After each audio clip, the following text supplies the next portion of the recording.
Let's see. Okay, there's some people starting to come in.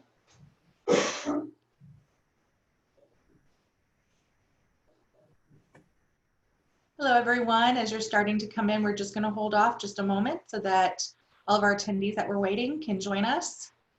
In the meantime, if you are able to, by raising your hand, let me know if you can hear me and see our screens appropriately. We see some hands raised. Thank you so much.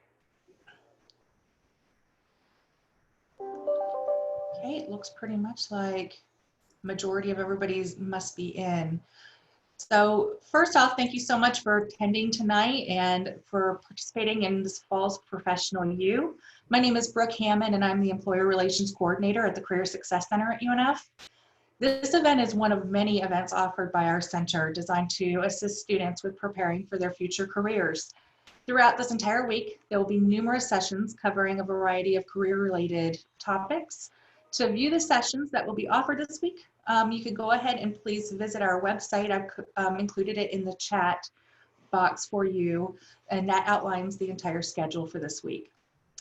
Following this week's Professional U event, the Career Success Center will be hosting the virtual Osprey Career Fair on Tuesday, October 6th from 3 to 6 p.m. via the Handshake Career Portal.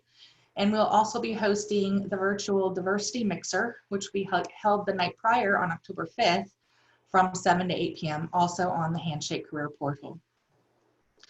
Prior to the session, we collected questions from aspiring writers from various classes for Bill to address.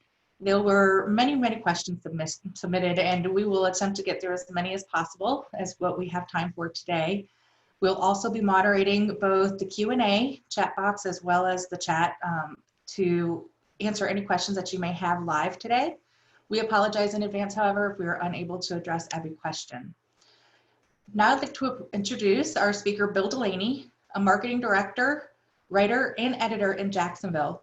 He has worked in various roles at the University of North Florida since 2009, and he serves as the Director of Strategy and Project Management for UNF Marketing and Publications.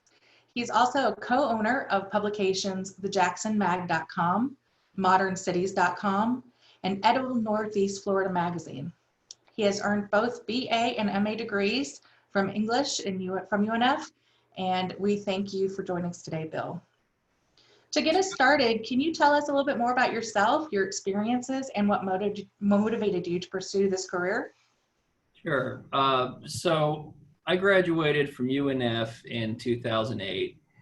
I always had an idea that I wanted to be a writer. I wasn't sure exactly how that was going to break down, but more pressingly, in 2008, we were in the middle of the biggest recession in decades. So right as I'm graduating with no job experience, just a couple of internships and a BA in English, I come out into the work environment where a lot of my friends are losing their jobs, losing their houses. So I just took what I could get.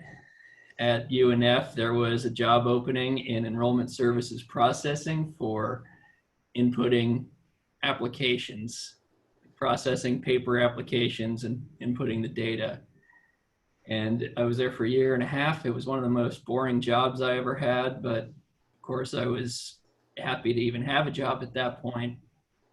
And from there, it opened up a lot of opportunities for me.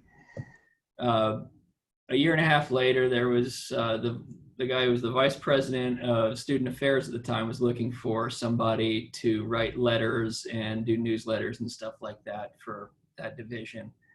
And so on a lark, I applied for it and I got it. It wasn't much money, but it opened up even more doors. And from there, I've just kind of worked my way up.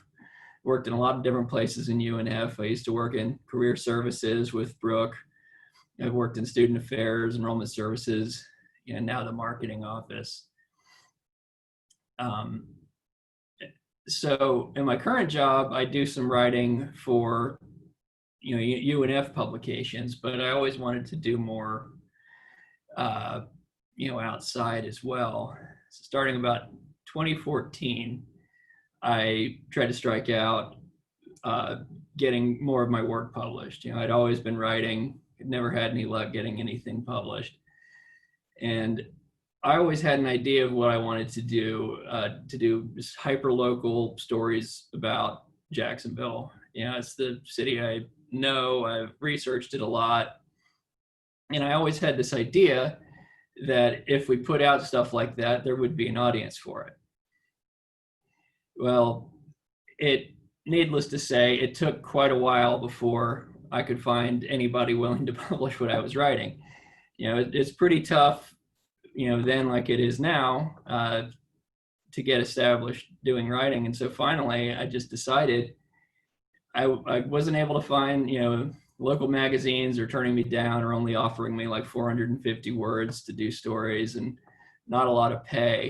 And so finally, I just decided, well, why don't I just do it myself?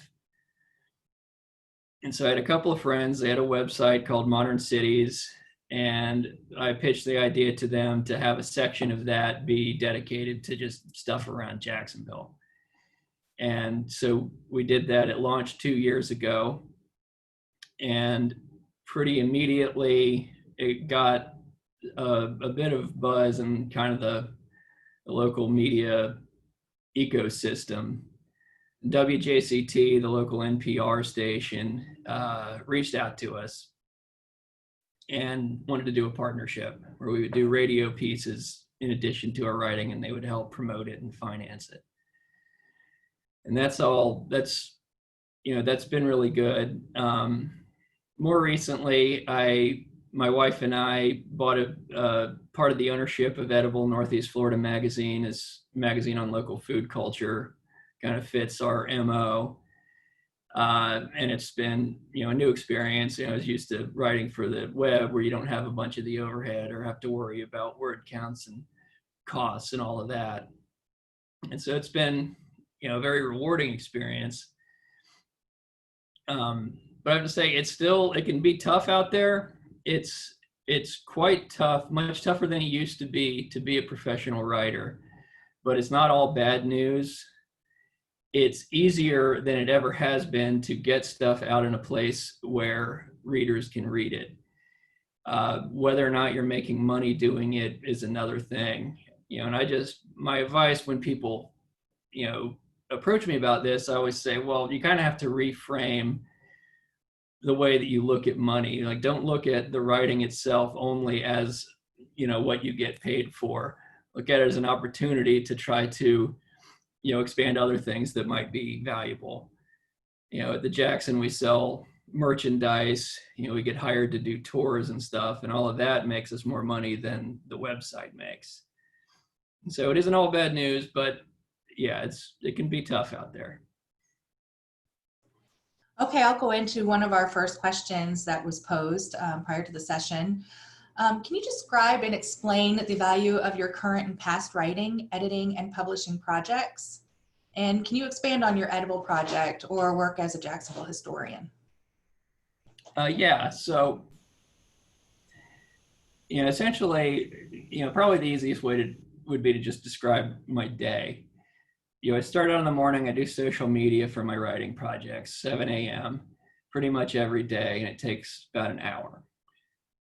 After that, I go to work for UNF from 8 to 5 or thereabouts, and there about half of my day is project management, managing people, that kind of thing, and other parts are writing. After that is when I do my writing for my personal projects. And that can take up a lot of time, especially when we're about to publish an edition of Edible or have a big story coming out. You know, being an editor is, you know, it's a lot of work. You kind of have to decide the direction of the stories that you want, assign them to the writer, and then work with the writer to get the product that you want. And then it's even more work trying to place everything into the magazine and set it up and all of that. So it does take up a lot of my day. A lot of my day is devoted to this. You know, I think that if I were to break it down in terms of, you know, how many hours a day do you work? I mean, it would have to be probably 10 or 12 virtually every day. Okay, next question. Students are often asked, what are you going to do with a degree in English? Teach? The question suggests that the value of majoring in the liberal arts has limitations professionally, or implied that it's not very useful. What are your thoughts on these questions and assumptions? I get that question more than pretty much anything. I think it is one of the dumbest questions that people ask consistently. Tends to be from people who don't really know what it requires to get an English degree. My answer is always like, I can do anything.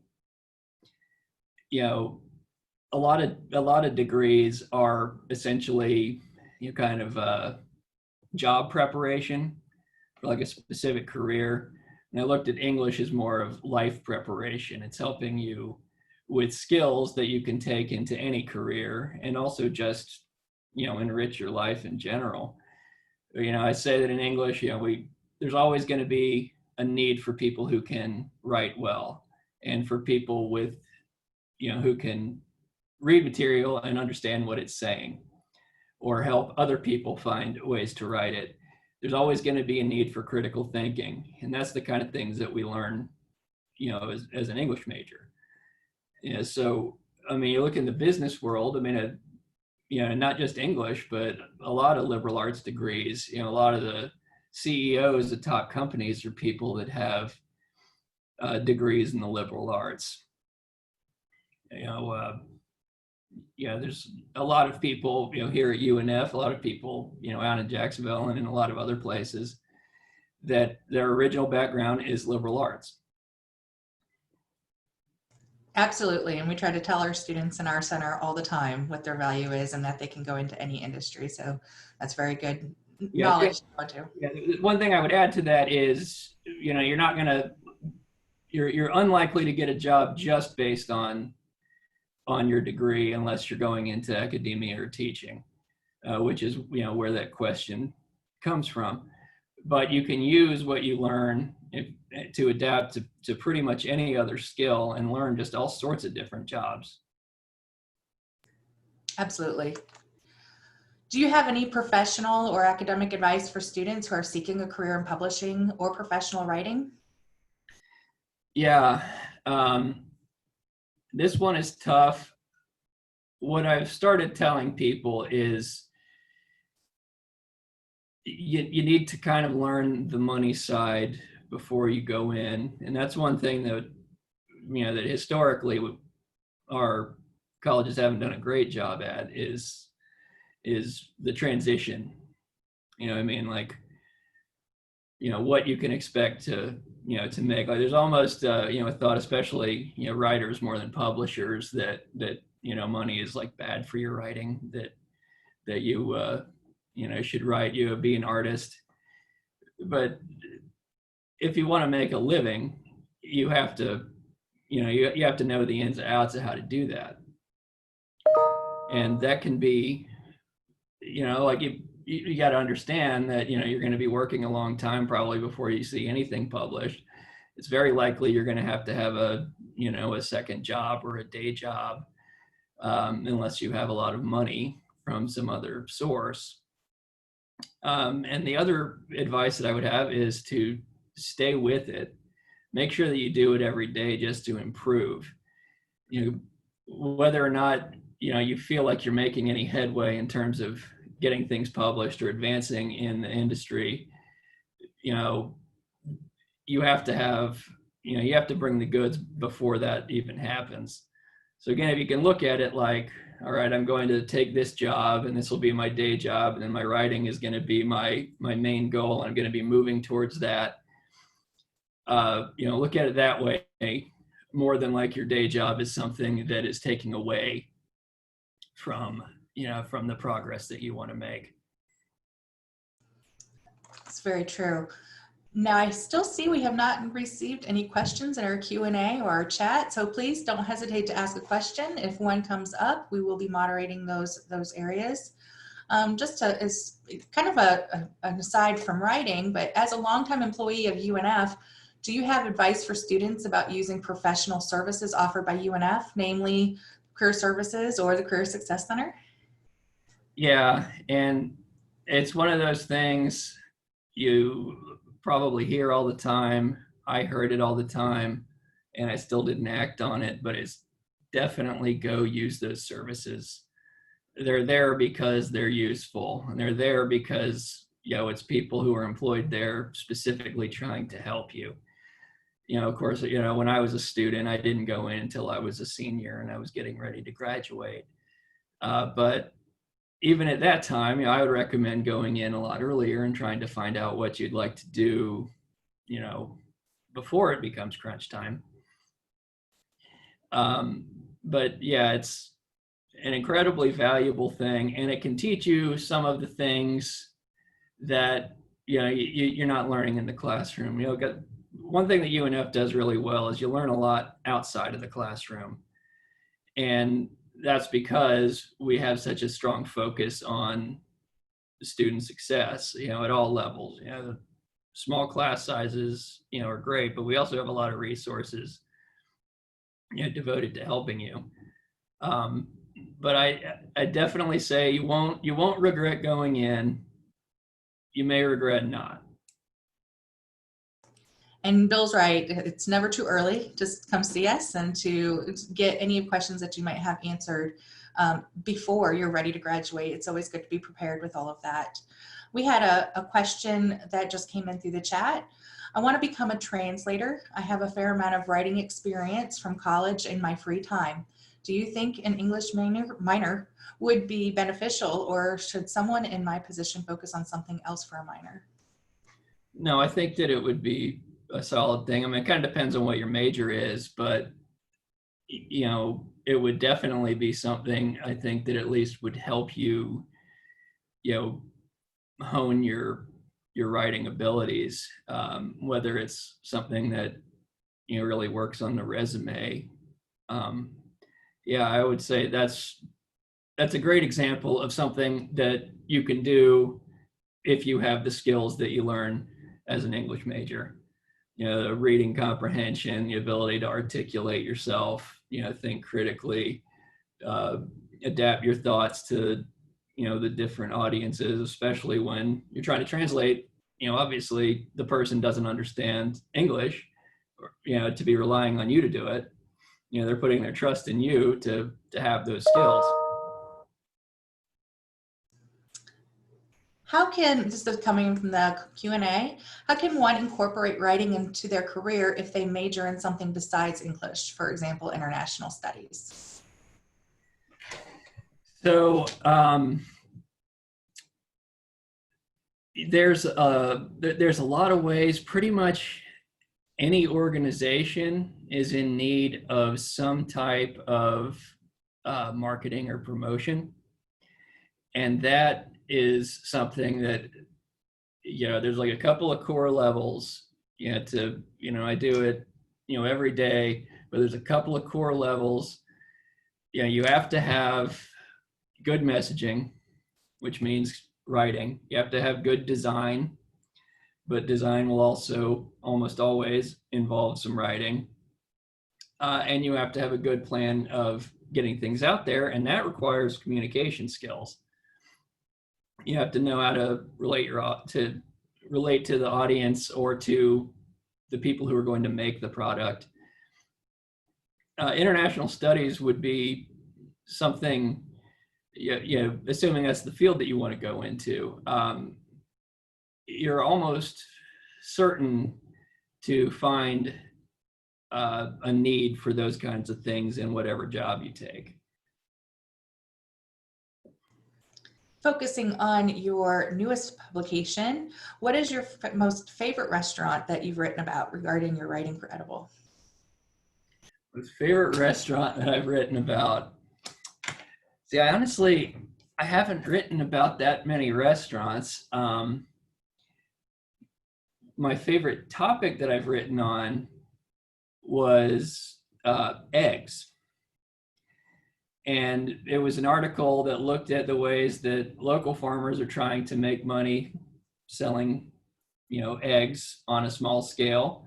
And we also interviewed a guy who owns Calford Chop House downtown. He used to be a big egg industry mogul, had a huge egg farm and got out of it because he just found that it was unstable. And so it was a very fascinating article to write about. I got to go to Calvert Chop House, which was nice. Um, but yeah, it's one of those things that, I had never thought about eggs before I got assigned that story. And it turned out to be a lot more interesting than I ever would have thought it would be. What do you do when you lose inspiration or get stuck in writer's block? So I get that one a lot, and I don't think there's any one cure for writer's block that I've ever found. I can tell you what works for me, and that's probably about as far as that advice goes. Definitely worth trying. When I get bad writer's block, there's really two things that I fall back on. One is to get my head on something else, take a break, start thinking about a different thing that I do want to think about for a set amount of time. It depends on how much time you have. If you have another day, you might be golden, and you can go to sleep and wake up and your brain will be reset. And the other one is I think a lot on my feet. And so I just get up and I take a walk. But while I'm doing it, I try to reframe what it is that, whatever it is that I need to be writing about. That's, obviously not always possible, especially right now, to just be able to get up and take a walk. But those are the two things that I rely on. Do employers prefer if you have an English degree, or would they prefer a degree in something such as statistics to bring into a writing job? So this is for employers with a writing, like for a writing job? That is a good question. We'll go ahead and assume that. If it's employers for a writing job, no, I think that English would probably be preferable, just as having a statistics degree would be more preferable if it was something that required a lot of math. What about if they were trying to go into technical writing? Technical writing, yeah, it would definitely be something, English major or minor, that I think would definitely serve you well in doing that. And I think more so than a stats or a math degree. Is there any advice that you could give about networking and maintaining professional relationships after graduating? Yeah, and that's one that's real tough right now. But yeah, I'd say that you will certainly find it valuable, if you do it, to stay in touch with people, to find groups or organizations and whatever it is that you're trying to do, to get to know people. At UNF, some of us belong to the Marketing Association, American Marketing Association. As far as writing, there's workshops that are held around town. Bridge 8 magazine, actually, I'm not sure that they're still doing it now with COVID, but they traditionally had done, periodic workshops. And there's other, smaller sorts of events and groups that you can join. It is tough right now, but I have seen there are people that try to do it online. They'll do online happy hours where everybody has their own drink, or even from Edible, we just learned about this, but people will all cook food at the same time as if it's like a dinner party, and then eat all together. So there's things that people are doing, and I'd say it's definitely important, especially when you're starting out, to try to just get to know as many people as you can. And that was something that took me a long time to learn, and it didn't come easily to me, but once I started doing it, it made my path a lot more smooth. What do you personally think separates a good writer from a great writer? And what stands out that someone is inexperienced as a writer? That's a really good question. I think that's a really good question. I think, yeah, so, I look at writing as it's both kind of, an art that you either have it or you don't, but it also is a skill.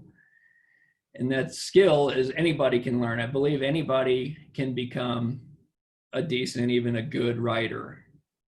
Um, it matters on who's teaching them. If you have a good teacher with a lot of practice, whether it comes to you naturally or not. Now, I don't think those the people who have no other interest or inclination for writing are ever going to become the next Faulkner or anything. I think that requires a separate level on top of just having a great skill with words. As far as what separates an inexperienced writer, that's one of those things that I have become more versed in identifying as I've progressed, especially being an editor. You just start to see the same types of errors or mistakes. A lot of inexperienced writers will, like on top of just basic typos and things like that, they can be more reliant on cliches. They may mix metaphors. Some of the elements of the higher elements of grammar might get missed. And that's just a matter of, it doesn't mean that they're a bad writer by any means. It just means that it needs to be cleaned up more. Which I would say that it's something that you learn more with experience. You always get better the more you do something. It's like if your goal is to improve. Are editing programs like Grammarly and Hemingway app putting editors and copy editors out of business? Do you recommend these programs to writers? So, all right, that one, I've been asked that a lot too. The short answer is no, I don't think that there are any danger to copy editors. The example I give is, if anybody here has heard of the video game No Man's Sky, it was something that was promoted that it had 4 trillion planets that you could explore that were all procedurally generated, that is created by the computer. Just like this, the infinite possibilities. There was a huge amount of hype about it, but once people actually played it, there's 4 quadrillion planets and they're all terrible. Because the computer can create 4 trillion non-fun planets, whereas a human designer might only be able to create 2 or 3 in that same amount of time. They have a human's eye and can understand what humans, want. Those programs like Grammarly, they can be good. I essentially look at them like they're a more advanced version of spell check, where there was some people 30 years ago when spell check was becoming standard that thought that was going to be the death of copy editors. And of course it wasn't. I think maybe in another 30 years, they'll create something that's even better that will put copy editors out of business, but you're going to be waiting 30 years for that to happen. But they definitely don't expect, for the robots to be putting you out of that particular job anytime soon. We've got one question left unanswered in the Q&A, so please keep bringing questions if you have them. We have some other ones that were posed previously as well. But are you interested in using UNF interns for projects in Editable? Yeah, I think we would be. That one wouldn't be my decision. We have a publisher, but I could definitely speak to her about whether they've done that in the past. It's not something I've done before, my other projects, but I'm always down for trying to find the next generation of writers. I'm happy to set up a time to talk with you about that, or at least get the conversation started so we can share with everyone. going back to our pre-posed questions, how does the development of the digital era affect publishing in your eyes? And is the book/print industry dying, or is it adapting? That's one of those very good questions that has kind of an unfortunate answer. I think I wouldn't say that the print industry is dying. I would say that it is experiencing a huge amount of disruption, which is kind of the Silicon Valley, buzzword for what's happening, and that the economics of it haven't really bounced back. It's not that the internet is replacing newspapers.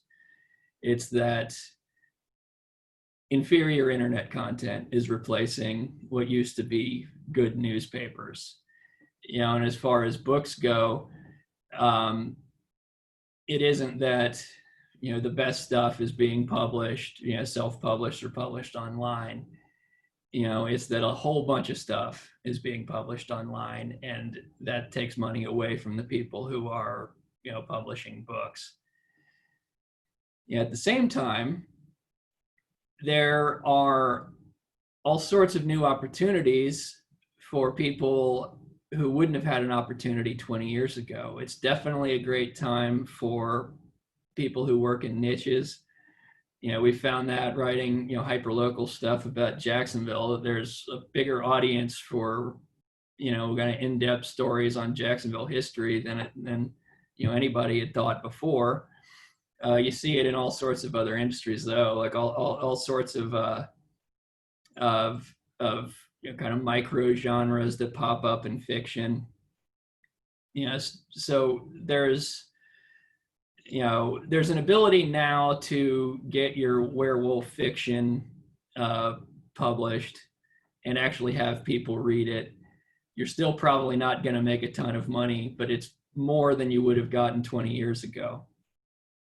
And it's not just kind of what you're writing about, it's also the folks who are doing it. It's easier now for people of color or LGBT writers to tell their stories and have that actually be published and read. A large part of that was the industry for so long was dominated by mostly white male coastal elites, and so a lot of the people that got published were folks who were like them. Now we're seeing just a huge influx of people through self-publishing or publishing on minor presses, things that nobody ever thought. They thought that was too niche to ever make any money. They thought there's no way that there's an audience for this, and and they're proving that there is. But again, it goes back to is there a lot of money in it? And no, there's not.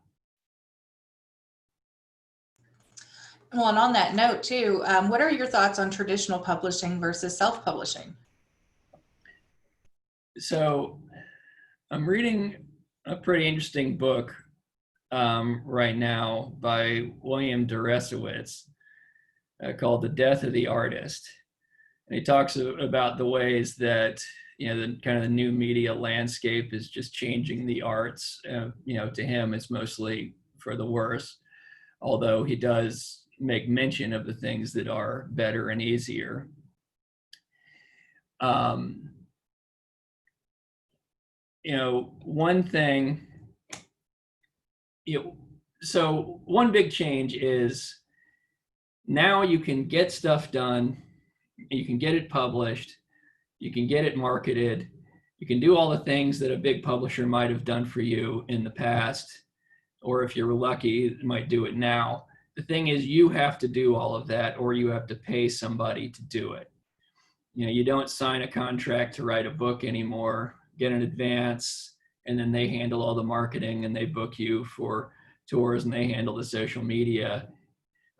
If you're doing self-publishing, if you do self-publishing, all of that is on you. And that said, for those who have a taste for that, it can be a terrific thing. There's a great writer in town, Tim Gilmore, by day. Dr. Donovan probably knows him. by day, he's a professor at FSCJ, but he also writes, and he just writes nonstop. And he's self-published 20 books. And it was, similar to the boat that I was in, except even earlier. He just realized that there weren't going to be that many publishers interested in it. But if he were to do it, there is an audience for it. It just means that, he's got to physically deliver the books. He's got to bring them, to the bookstore, the coffee shop where they're having a reading. He has to arrange all that stuff. He has to do his own social media. So there's a million things, that you have to do that you wouldn't have to do if you were to sign, a book contract. But on the other hand, somebody like, me or Tim Gilmore might not have been published, in the ecosystem that was totally reliant on the big publishers. So I'd say it totally depends on what you're doing. I would definitely recommend, researching the benefits and the negatives of both before deciding what you want to do. For those who turn to self-publishing, do you have any tips on avoiding publishing scams? And what are some signs of a false self-publishing company? I really can't speak that much to the ones that are outright scams. I would say the biggest scammer of all is Amazon. And that's the one that the majority of people turn to. You just get so little money for the exposure that you get, and that's not technically, a scam, it's all in the agreement that you sign. But it's, a lot of people think like, oh, this is going to be my big break. And it turns out that you're treading water. There's other ones that I've seen, this is pretty common in like journals, faux academic journals. Anybody that asks you to pay to print something, avoid them like the plague. If they want to do it for free, you can make your own decision. But if they want you to pay, absolutely not.